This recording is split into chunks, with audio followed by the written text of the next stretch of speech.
తర్వాత నాకు తెలియదు అసలు బిగ్ బాస్ రివ్యూస్ చేస్తే డబ్బులు వస్తాయని కూడా. 30,000 సబ్స్క్రైబర్స్ ఎంత మానిటైజ్ చేశారు.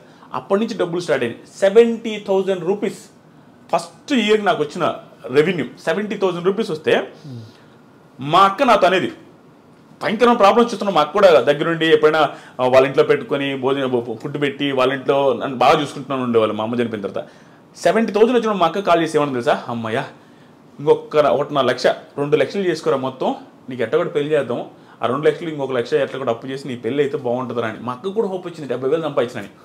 అక్కడ స్టార్ట్ అయిన నా జర్నీ లాస్ట్ బిగ్ బాస్ రివ్యూస్లో 1 మంత్కి 39 లక్షలు మీరు ఆల్రెడీ చూసుంటారు. అక్కడ దాకా వచ్చింది. నేను ఈ వీడియోలో ఇవి చెప్పేది పొగరుగా చెప్పట్లేదు బ్రో. కొంతమంది జెన్యూన్గా చెప్తున్నాను. కొంతమంది ఫ్యామిలీస్ కానీ కొంతమంది ఫ్యామిలీస్లో ఉండే పేరెంట్స్ కానీ స్ట్రగుల్ని తీసుకోలేక సూసైడ్ చేసుకుంటారు. ఎగ్జాంపుల్ మా మదర్కి పీక్ ప్రాబ్లమ్స్. మా ఇంట్లో అందరికీ ఏంటంటే ఆస్తులు ఉండేవి బ్రో. ఆస్తులు ఎలాంటి ఆస్తులు, మెట్ట ప్రాంతం అది. ఆస్తులు అయితే ఉంటాయి చెప్పుకోవడానికి 8 ఎకరాలు 9 ఎకరాలు 10 ఎకరాలు అంటారు. కానీ అవి ఎవడు కొండవు దాంట్లో పంటలు పండవు. ప్లస్ పల్లెటూరులో ఉండేవాడు పీక్ ప్రాబ్లమ్స్ వచ్చినా అవి అమ్మడు. దానివల్ల ఆస్తులు కొంచెం ఉన్నప్పటికి కూడా ప్రాబ్లమ్స్ ఎప్పుడు ఉండేవి. చేతిలో డబ్బులు ఉండేది లేదు. బర్రెలు ఉంటాయి. బర్రెలు మొత్తం మా అమ్మాయి చూసుకుంటుంది. గడ్డి మోపులు తెచ్చేది మా అమ్మాయి, వ్యవసాయం చేసేది మా అమ్మాయి, నిమ్మ తోట ఉండేది అది కూడా పోయిందిలే. అక్కడికి పోయేది మా అమ్మాయి, మాకు వండి పెట్టేది మా అమ్మాయి, 4 పిల్లకాయలని అన్నీ చూసుకునేసరికి మా అమ్మకి బాగా, మా అమ్మ కూడా హైట్ ఎక్కువ, సన్నంగా ఉండేది. అంత ప్రాబ్లం